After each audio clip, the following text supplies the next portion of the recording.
Hey guys, Kevin with You Need a CFO. And to say that communication is important to consider when choosing a mentor is a vast understatement. And I think the thing that we really should be looking at is really communication styles and communication characteristics.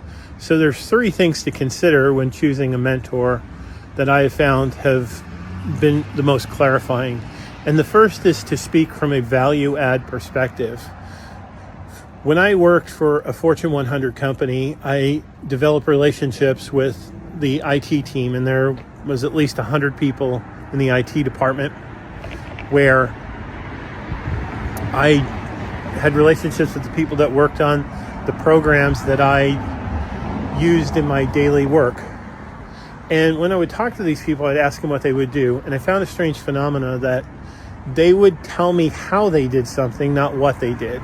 And when we talk about a value creation point of view or perspective, we're talking about how you add value to the company. So the people in IT would say that they examine the code for errors and redundancies, and they make the code more efficient, and they test code. And that was really how they did it. But what they did was they made the business operations more efficient.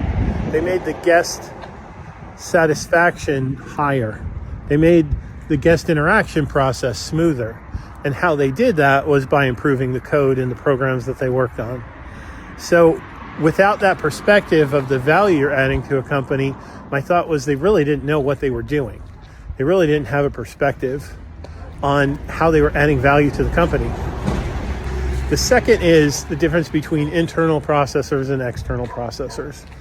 I'm an internal processor, so I will think about things, contemplate things, and then I will share my recommendations. I will make suggestions, and if it's a thought that's not fully thought out, I will qualify that thought by saying, here's something that popped in my head, or I'll really make it clear that this isn't a firm decision.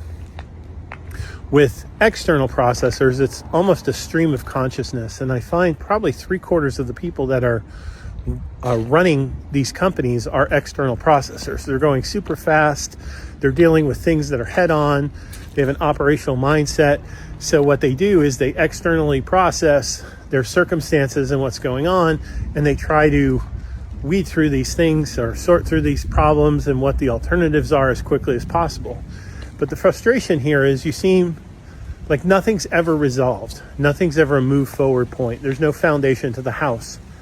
And one thing that helps this process for both of you is you have a very